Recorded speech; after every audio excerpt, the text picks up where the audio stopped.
أشهد أن لا إله إلا الله وحده لا شريك له وأشهد أن محمدا عبده ورسوله أما بعد فأعوذ بالله من الشيطان الرجيم بسم الله الرحمن الرحيم الحمد لله رب العالمين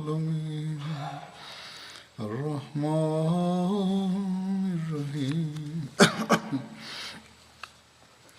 مالك يوم الدين إياك نعبد وإياك نستعين اهدنا الصراط المستقيم صراط الذين أنعمت عليهم غير المغضوب عليهم ولا الضالين.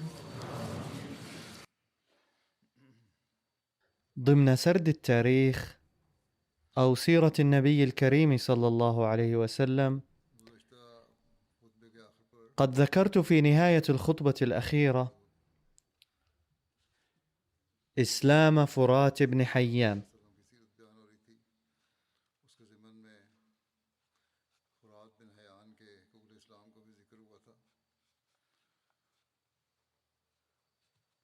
ومن التفاصيل الأخرى لإسلامه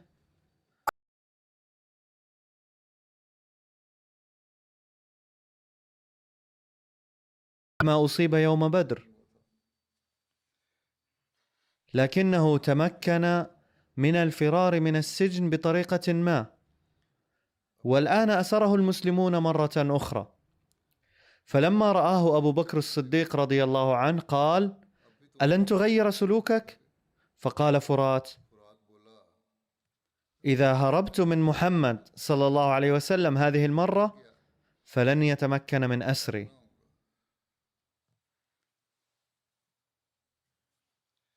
فقال أبو بكر رضي الله عنه: فأسلم إذا كنت تريد النجاة، فليس هناك طريق آخر للنجاة إلا قبول الإسلام.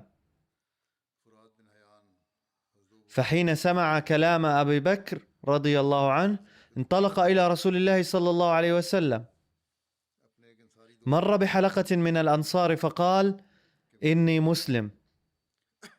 فجاء صحابي من الأنصار إلى رسول الله صلى الله عليه وسلم وقال: إنه يقول إني مسلم.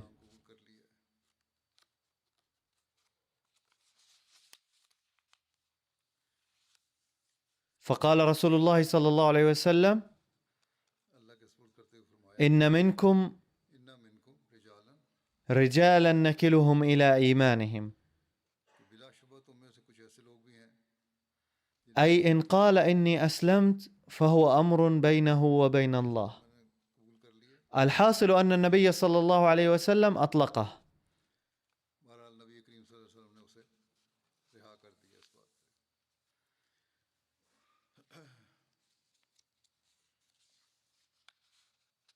وفي هذا الصدد ورد ذكر سرية زيد بن حارثة رضي الله عنه،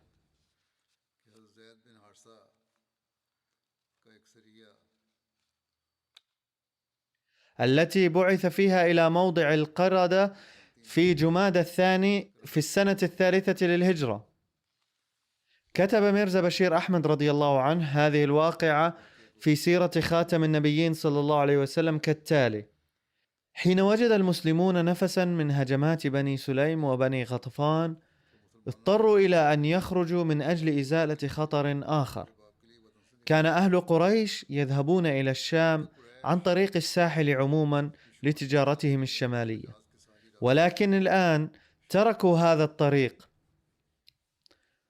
لأن أهل قبائل هذه المنطقة كانوا قد أصبحوا حلفاء المسلمين، ولم يعد لقريش فرصة ليقوموا بأي شر، بل كانوا يرون هذا الطريق الساحلي خطرا لأنفسهم. لم يكن الخطر من المسلمين فقط، بل كانوا يرون أنهم لا يستطيعون إلحاق الضرر بالمسلمين بسبب تحالف المسلمين مع هؤلاء القبائل، لذا تركوا هذا الطريق واختاروا الطريق النجدي البالغ إلى العراق. وفي هذا الطريق كان القبائل الذين كانوا حلفاء قريش وكانوا أعداء أشداء للمسلمين مثل قبائل سليم وغطفان. فبلغ النبي صلى الله عليه وسلم في جمادى الثاني أن قافلة تجارية لقريش تمر بالطريق النجدي، ومن البديهي أنه لو كان مرور قوافل قريش بطريق الساحل يشكل خطرا على المسلمين، فكان مرورهم بالطريق النجدي أيضا خطيرا، بل كان أخطر، لأن في هذا الطريق كان حلفاء قريش الذين كانوا يريدون قتل المسلمين مثل قريش، وكان من الممكن أن يجتمعوا مع قريش ويشنوا هجوما سريا على المدينة بكل سهولة، أو يقوموا بنوع من الشر. وكذلك كان ضروريا لإضعاف قريش وإجبارهم على الصلح أن توقف قوافلهم عن هذا الطريق أيضا. لذا بعد وصول هذا الخبر أرسل النبي صلى الله عليه وسلم فورا كتيبة من صحابته بقيادة زيد بن حارثة. كان في هذه القافلة التجارية رؤساء قريش مثل أبي سفيان وصفوان بن أمية. لقد أدى زيد واجبه بكل استعداد وذكاء، ولحق بأعداء الإسلام هؤلاء في القردة بنجد، ففزعت عير قريش من هذا الهجوم المباغت، فتركوا أموالهم وهربوا. وعاد زيد وأصحابه إلى المدينة ناجحين مع كثير من الغنائم. كتب بعض المؤرخين أن شخصا يدعى فرات كان دليل عير قريش، وكان قد أسر على أيدي المسلمين وأطلق سراحه لأنه أسلم. ولكن يتبين من بعض الروايات الأخرى أنه كان جاسوس المشركين ضد المسلمين، ولكنه أسلم فيما بعد وهاجر إلى المدينة.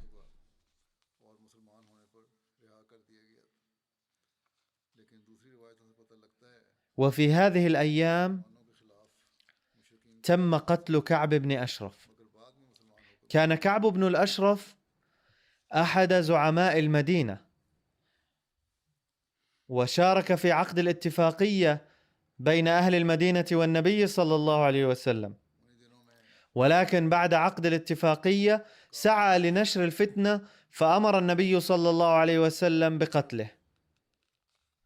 وتفاصيل هذه الحادثة مسجلة في صحيح البخاري على النحو التالي: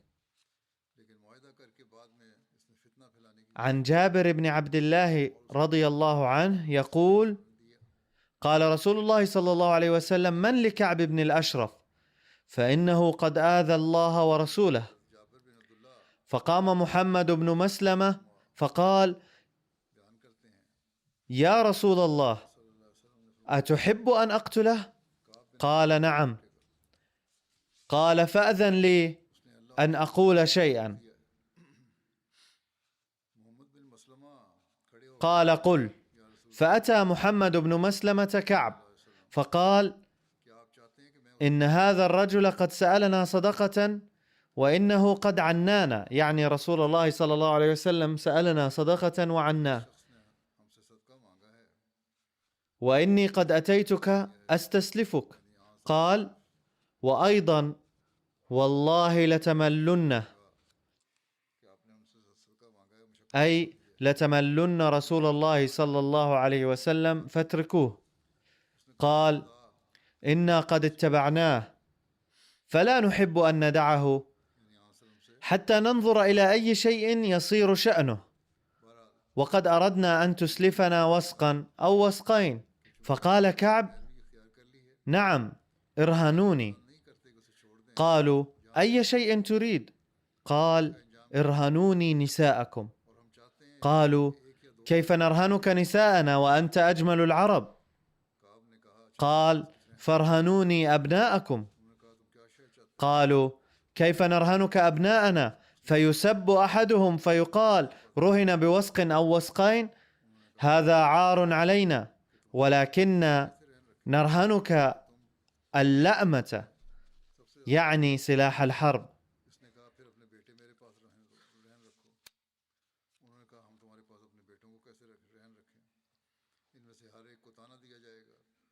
فواعده أن يأتيه، فجاءه ليلا ومعه أبو نائلة وهو أخو كعب من الرضاعة، فدعاهم إلى الحصن.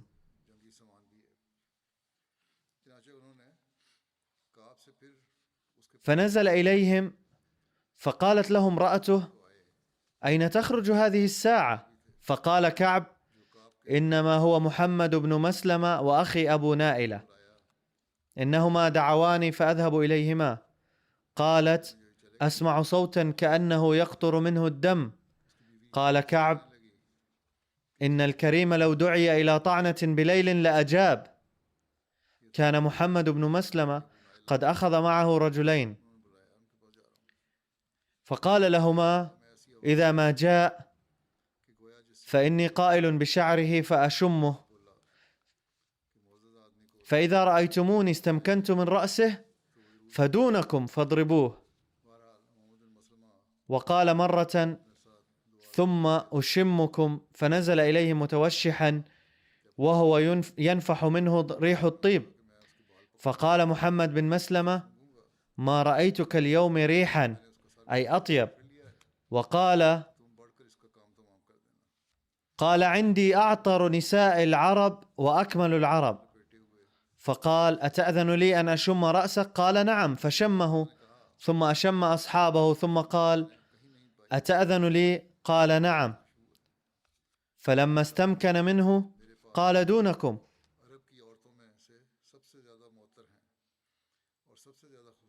فقتلوه، ثم أتوا النبي صلى الله عليه وسلم فأخبروه. وجاء في تفصيل جرح كعب بن أعيد مرة أخرى. وجاء في تفصيل جرح كعب بن الأشرف في عمدة القاري في شرح صحيح البخاري ما مفاده. هاجمه محمد بن مسلمة مع أصحابه وقتله، وأصاب ذباب السيف الحارث بن أوس، فاحتملوه ثم أقبلوا سراعا حتى دخلوا المدينة، وأن النبي صلى الله عليه وسلم تفل على جرح الحارث بن أوس فلم يؤذه.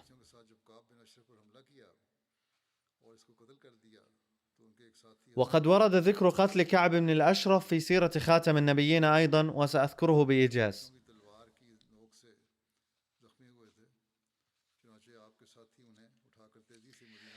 الانتصار في غزوة بدر قد أظهر عداوة اليهود القلبية للعيان، وما كان لإجلاء بني قينقاع أيضا كافيا لإمالة اليهود الآخرين إلى الإصلاح، بل ظلوا يتمادون في خبثهم وعيث الفتنة.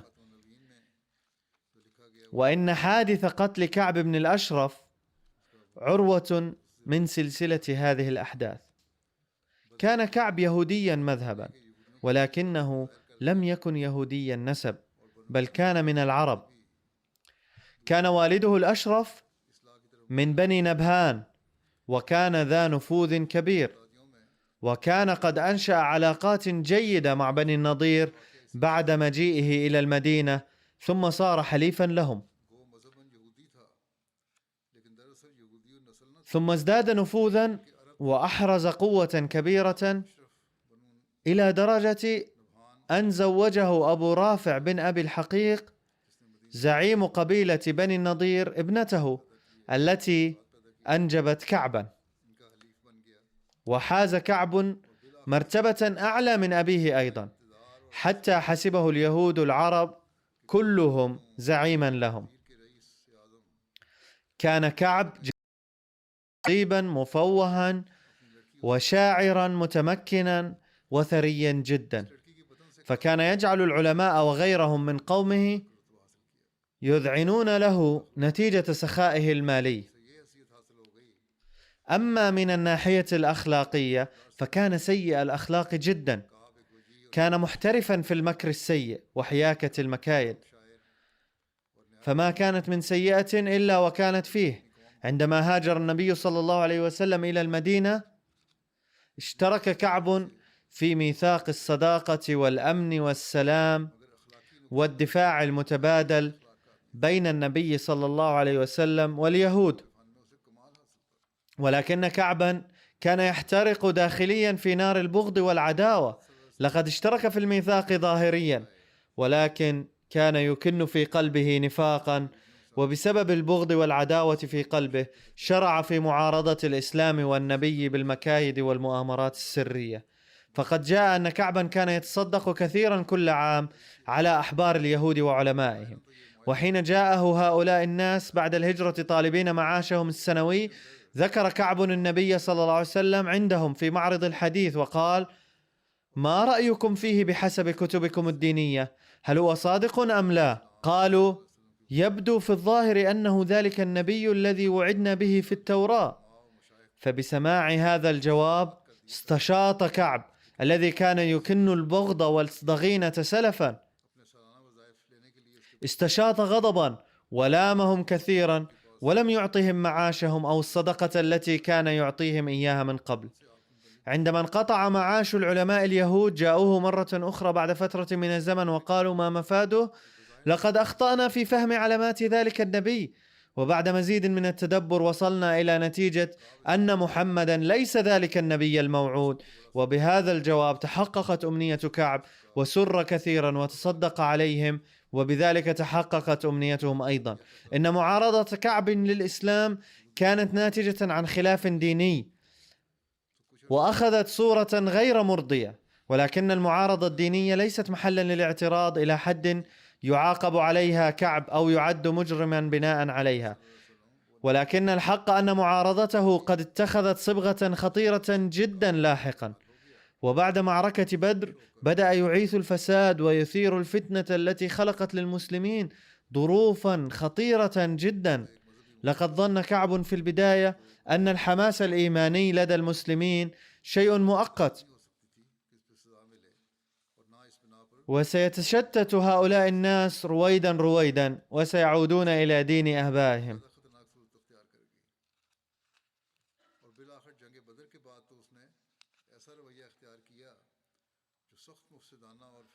ولكن حاز المسلمون في معركة بدر فتحا لم يكن في الحسبان، وقتل معظم زعماء قريش، فبدا له أن هذا الدين الجديد لا يكاد يهلك بسهولة،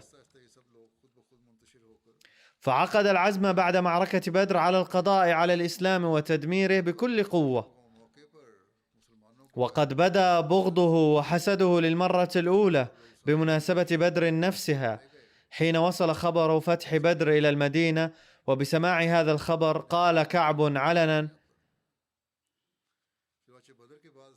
يبدو أن هذا الخبر باطل تماما، لأنه لا يمكن أن ينتصر محمد على جيش كبير كهذا وأن يهلك زعماء مكة الكبار كهؤلاء. وإذا كان هذا الخبر صحيحا فالموت أولى من الحياة. وعندما تبين صدق الخبر واستيقن كعب أن فتح بدر قد أحكم الإسلام إلى حد لم يكن في حسبانه، فاستشاط غضبا واستعد للرحيل فورا وانطلق إلى مكة، وأضرم بواسطة لسانه الذرب وأشعاره مرة أخرى نارا كانت كامنة في قلوب قريش، وخلق في قلوبهم لسفك الدماء عطشا لا يخمد، وملأ صدورهم بعواطف الانتقام والعداوة. عندما احتدت عواطفهم كثيرا نتيجة تحريض كعب، أخذهم إلى الكعبة المشرفة وجعل ستائرها في أيديهم وناشدهم ألا يهدأوا ما لم يقضوا على الإسلام ومؤسسه صلى الله عليه وسلم قضاء نهائيا. إن تصرفاته هذه قد أحدثت في مكة جوا بركانيا. ثم توجه كعب إلى قبائل أخرى وذهب إلى كل قوم وحث الناس ضد المسلمين، ثم عاد إلى المدينة وشبب بنساء المسلمين، أي ذكر السيدات المسلمات في أشعاره المثيرة بطريقة بذيئة جدا، حتى جعل السيدات الطاهرات من أسرة النبي صلى الله عليه وسلم عرضة لأشعاره البذيئة وأشاع أشعاره هذه. وفي نهاية المطاف تآمر لقتل النبي صلى الله عليه وسلم وأوكل إلى بعض الشباب اليهود مهمة قتله.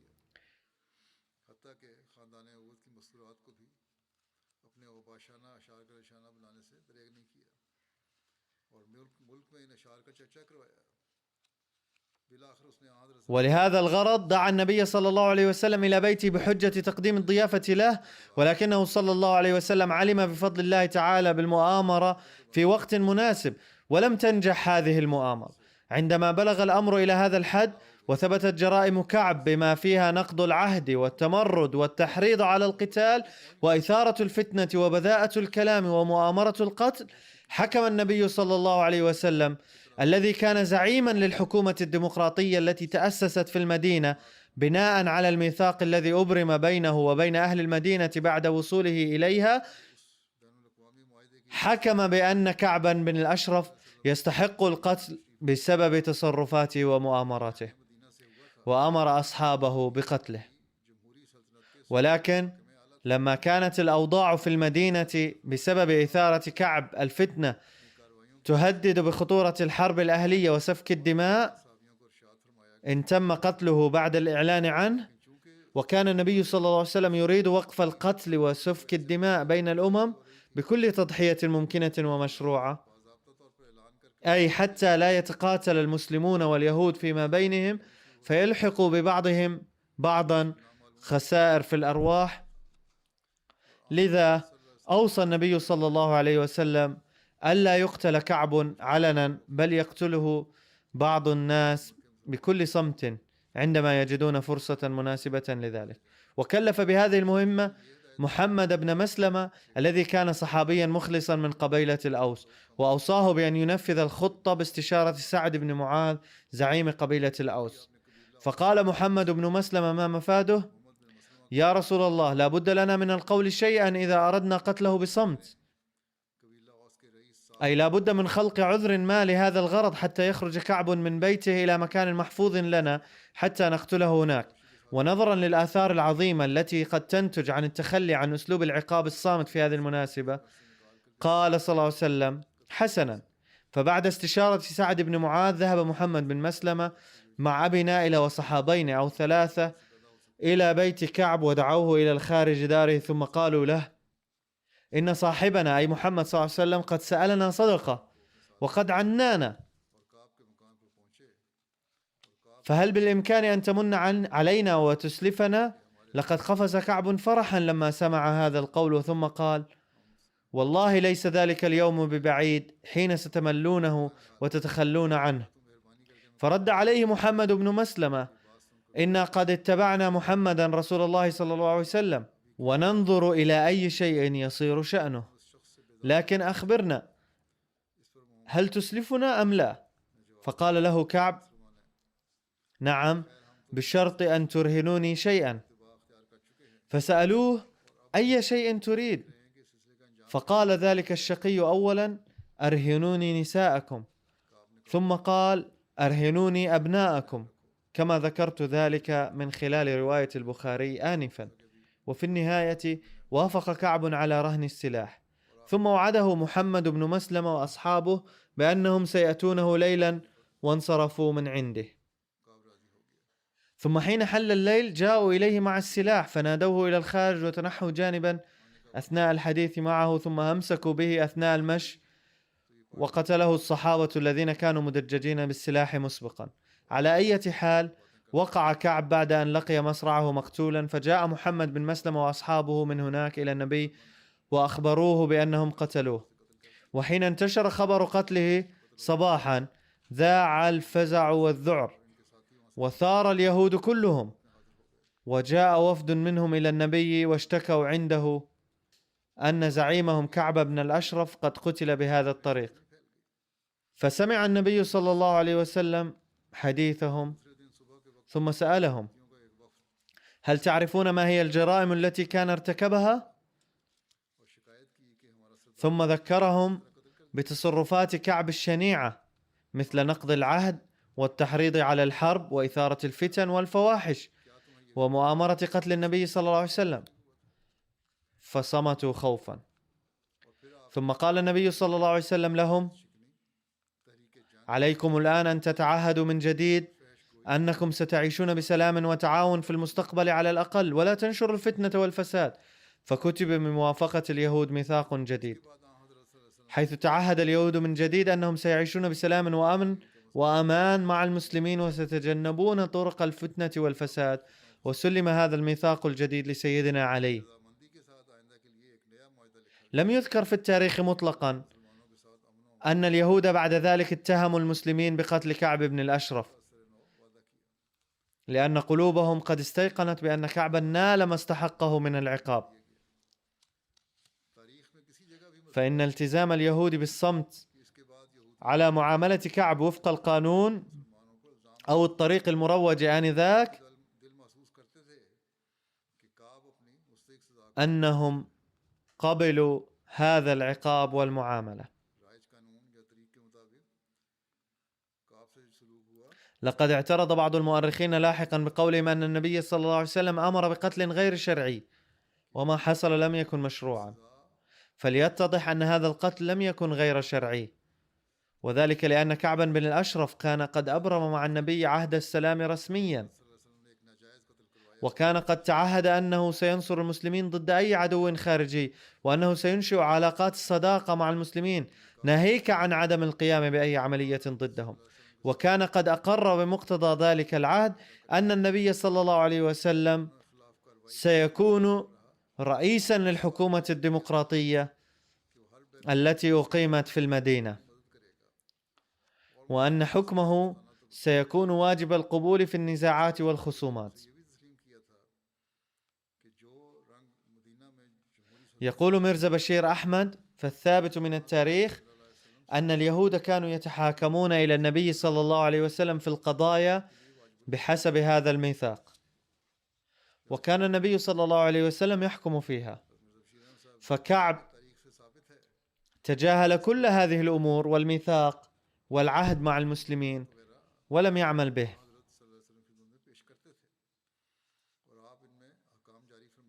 والحق أنه لم يغدر بالمسلمين فحسب، بل قد غدر بحاكم الوقت،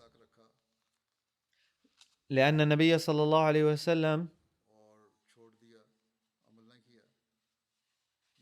كان رئيس المدينة، وبذر كعب بذور الفتنة والفساد في المدينة، وحاول إشعال نار الحرب في البلد، وأثار قبائل العرب ضد المسلمين لأقصى الحدود، ثم تآمر لقتل النبي صلى الله عليه وسلم، وفعل كل ذلك لما كان المسلمون سلفا يعانون المشاكل من الجهات الأربع، وخلق لهم كعب هذه الأوضاع الصعبة.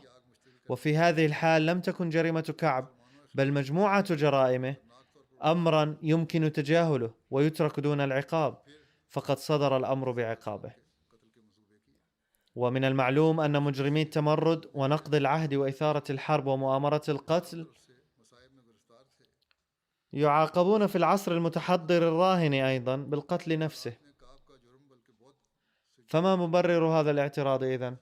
أما الذي يحدث حاليا بين الفلسطينيين والصهاينة لهو أشد وليس بمشروع أيضا من عدة نواحي. والسؤال الثاني هو حول أسلوب القتل، إذ لماذا قتل ليلا بصمت؟ فليكن معلوما بهذا الخصوص أن في العرب لم تكن حكومة رسمية، وصحيح أنهم كانوا قد عينوا حاكما وكان حكمه نافذا، ولكن في الوقت نفسه كان كل إنسان وكل قبيلة حرا في الحكم في القضايا الشخصية، حيث كانوا يأتون النبي صلى الله عليه وسلم للحكم في القضايا المشتركة.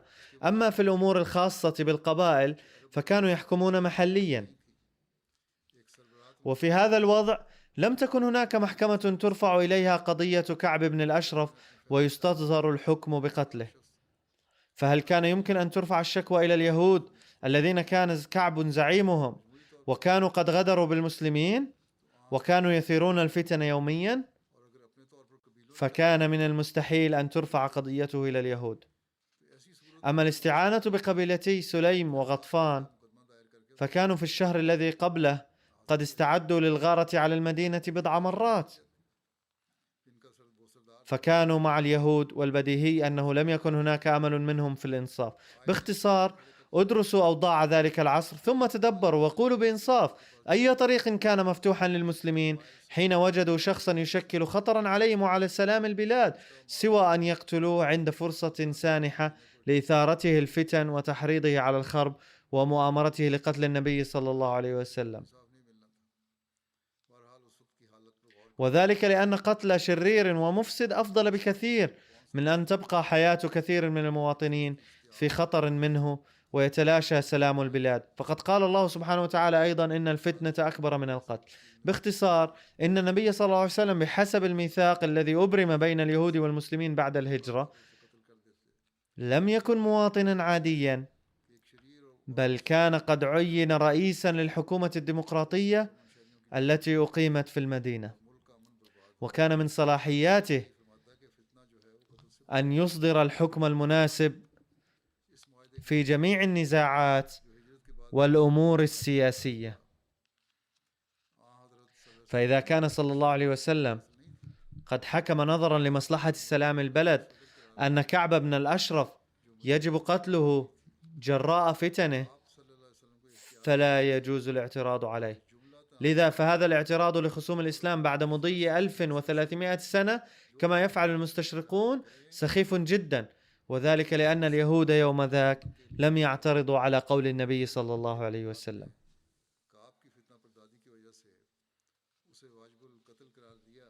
في هذه الفترة نفسها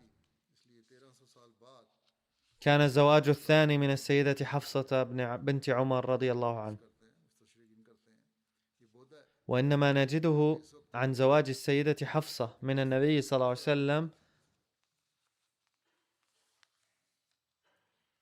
تفصيله أن زوج حفصة اشترك في غزوة بدر، وعند العودة منها مرض فتوفي، وبعد ذلك تزوج النبي صلى الله عليه وسلم من حفصة. وورد تفصيله في البخاري عن عبد الله بن عمر رضي الله عنهما يحدث أن عمر بن الخطاب حين تأيمت حفصة بنت عمر من خنيس بن حذافة السهمي، وكان من أصحاب رسول الله صلى الله عليه وسلم قد شهد بدرا، توفي بالمدينة. قال عمر: فلقيت عثمان بن عفان فعرضت عليه حفصة فقلت: إن شئت أنكحتك حفصة بنت عمر. قال: سأنظر في أمري. فلبثت الليالي، فقال: قد بدا لي أن لا أتزوج يومي هذا. قال عمر: فلقيت أبا بكر فقلت: إن شئت أنكحتك حفصة بنت عمر. فصمت أبو بكر فلم يرجع إلي شيئا، فكنت عليه أوجد مني على عثمان، أي تأسفت أكثر على أنه هو الآخر قد رفض. فلبثت الليالي، ثم خطبها رسول الله صلى الله عليه وسلم فأنكحتها إياه.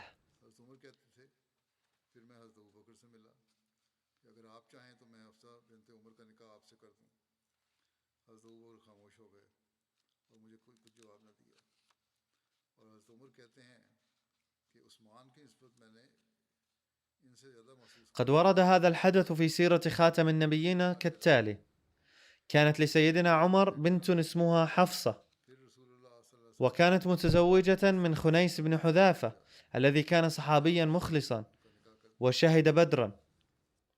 وبعد عودته من بدر إلى المدينة مرض مرضا توفي على إثره. وبعد فترة أهم عمر رضي الله عنه تزويج حفصة رضي الله عنها، وكانت فوق 20 عاما تقريبا. فذهب عمر لبساطته الفطرية إلى عثمان بن عفان وقال له: لقد أصبحت بنتي حفصة أرملة، فإذا أردتها فيمكن أن تتزوجها.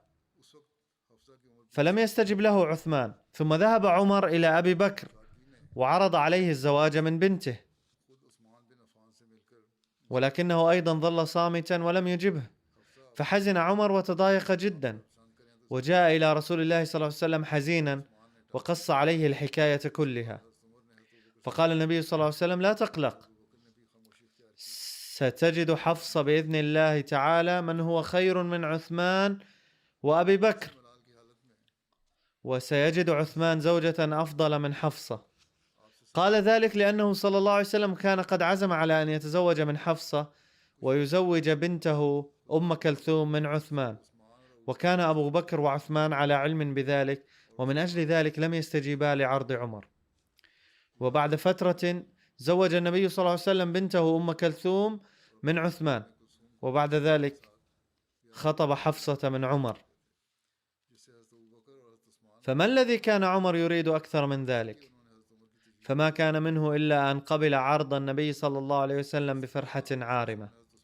وتزوج النبي صلى الله عليه وسلم حفصة في شعبان في العام 3 الهجري، وهكذا دخلت في حرم النبي صلى الله عليه وسلم.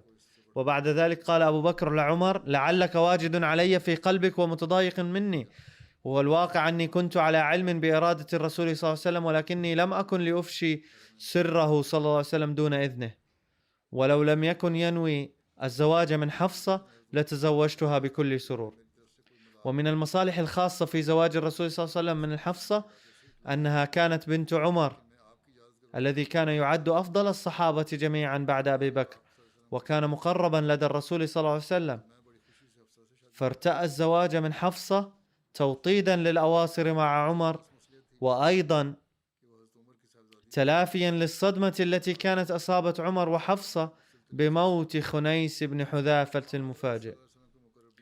والمصلحة الثانية التي كانت أمام النبي صلى الله عليه وسلم هي أنه كلما كثرت زوجاته توسع نطاق تعليم النساء اللواتي يشكلن نصف بني البشر، ومن بعض النواحي النصف الأحسن لهم، وتبليغ الدعوة فيهن بسهولة أكبر وبشكل مؤثر.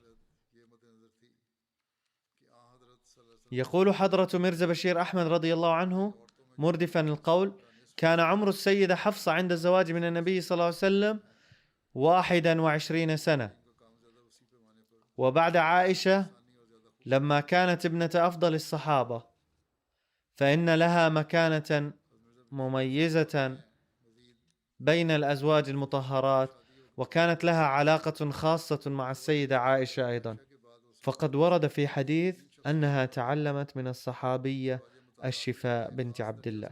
توفيت السيدة حفصة في العام 39 الهجري عن عمر يناهز 63 عاما. وفي هذه الفترة كانت ولادة سيدنا الإمام الحسن أيضا، فقد ولد حضرة الإمام الحسن بن علي بن أبي طالب في منتصف رمضان من العام 3 الهجري. قال البعض إنه ولد في شعبان العام 3 الهجري، وقال آخرون ولد بعد غزوة أحد بعام، وقال البعض بعدها بعامين.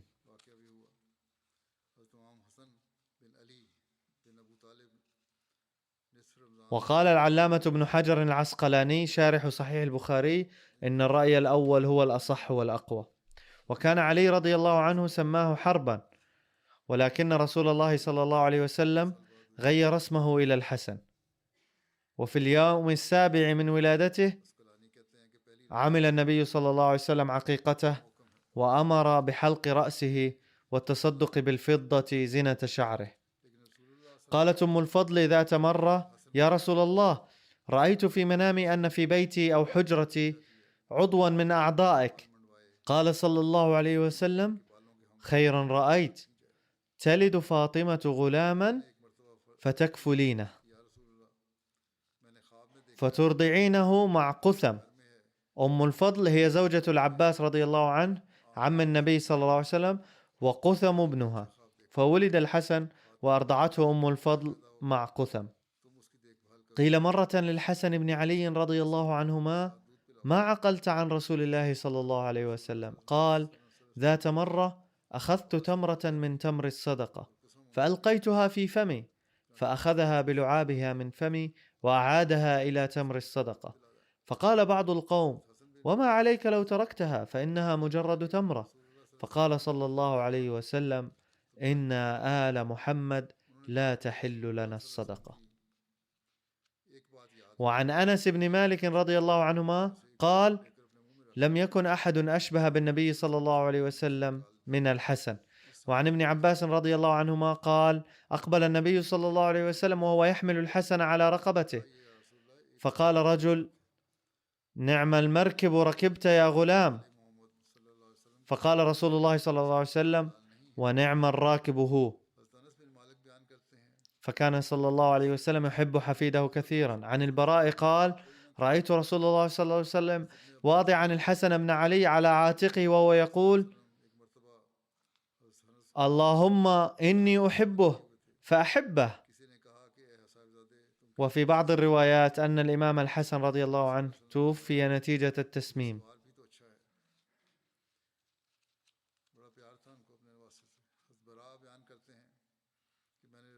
وقال حضرة ميرزا بشير أحمد وهو يتحدث عن ولادة الإمام الحسن رضي الله عنه: لقد سبق أن ذكرت في أحداث العام الثاني الهجري واقعة زواج علي وفاطمة رضي الله عنهما.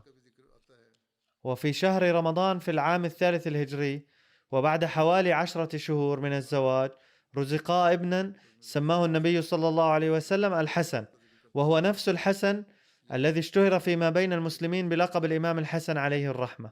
كان الحسن يشبه النبي صلى الله عليه وسلم كثيرا، وكان النبي صلى الله عليه وسلم يحب ابنته فاطمة رضي الله عنها حبا شديدا، كذلك كان يحب أولادها أيضا حبا خاصا. وقال مرارا: اللهم إني أحب هؤلاء، اللهم إني أحب هؤلاء الأولاد فأحبهم ومحبيهم. وكثيرا حدث أن كان النبي صلى الله عليه وسلم يصلي فجعل الحسن يلتصق به، وإذا ركع مر بين رجليه، وبعض الأحيان كان بعض الصحابة يمنعه من ذلك، فكان النبي صلى الله عليه وسلم يقول لهم: لا تمنعوه. الواقع أن التصاق الحسن بالنبي صلى الله عليه وسلم في صلاته كان لا يشتت تركيزه فيها، ولذلك كان لا يمانعه من إبداء حبه الصبياني البريء. وقال النبي صلى الله عليه وسلم مرة عن الحسن: إن ابني هذا سيد، ولعل الله يصلح به بين فئتين عظيمتين من المسلمين. وقد تحققت هذه النبوءة فيما بعد. لقد قال سيدنا المسيح الموعود عليه السلام: أرى أن الحسن رضي الله عنه قد أحسن صنعا إذ اعتزل الخلافة. كانت آلاف الدماء قد سفكت سلفا، فلم يحب إراقة المزيد من الدماء، فأخذ المعاش من معاوية. ولأن فعل سيدنا الحسن أي معاهدته مع معاوية يقدح في الشيعة، فلا يرضون بالإمام الحسن رضي الله عنه تماما. أما نحن فنمدح كليهما، أي الحسن والحسين أيضا. الحق أن كل شخص يمتلك صفات وكفاءات مختلفة. فأما الإمام الحسن رضي الله عنه فلم يرضى بأن تشتد الحرب الأهلية بين المسلمين وتراق الدماء أكثر، فآثر السلام والأمن. وأما الإمام الحسين رضي الله عنه فلم يرضى بأن يبايع على يد فاسق وفاجر، لأن ذلك يفسد الدين. فكلاهما كان ذا نية حسنة، وإنما الأعمال بالنيات. هذا فيما يتعلق بهؤلاء الأولاد.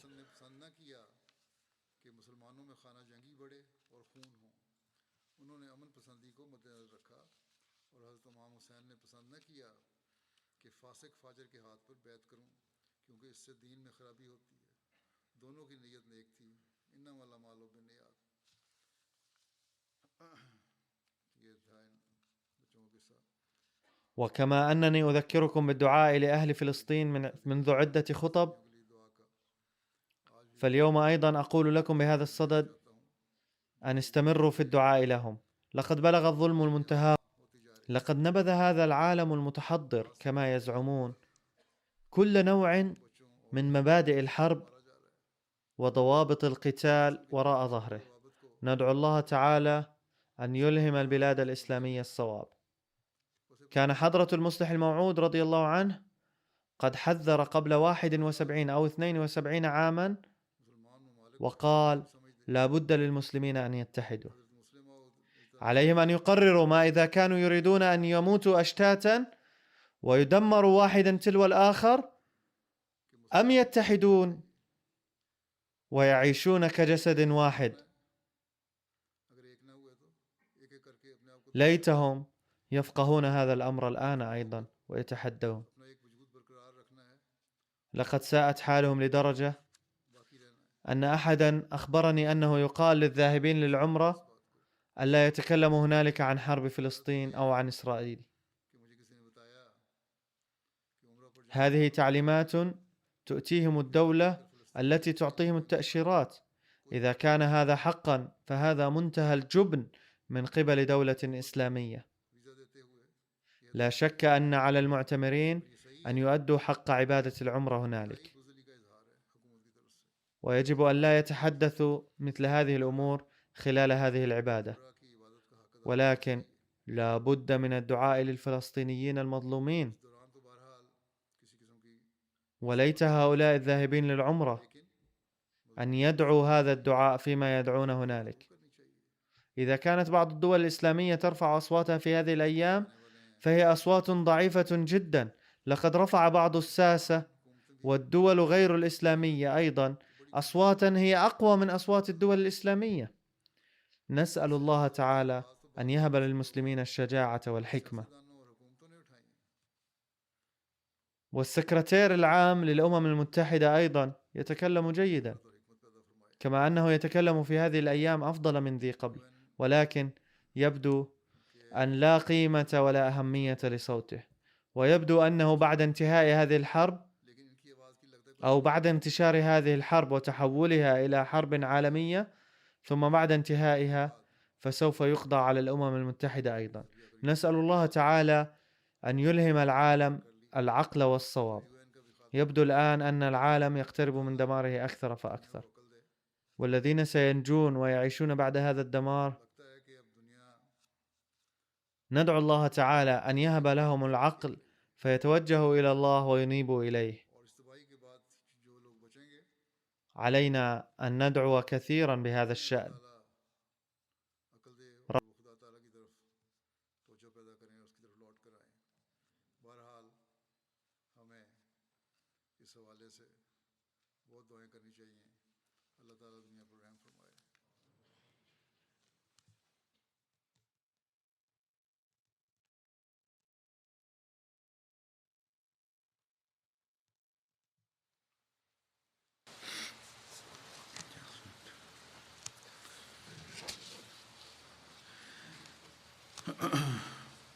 الحمد لله نحمده ونستعينه ونستغفره ونؤمن به ونتوكل عليه ونعوذ بالله من شرور أنفسنا ومن سيئات أعمالنا.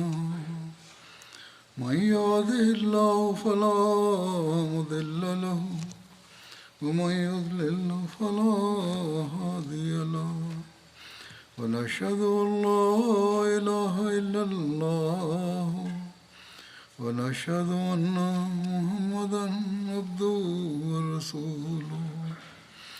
عباد الله رحمكم الله، إن الله يأمر بالعدل والإحسان وإيتاء ذي القربى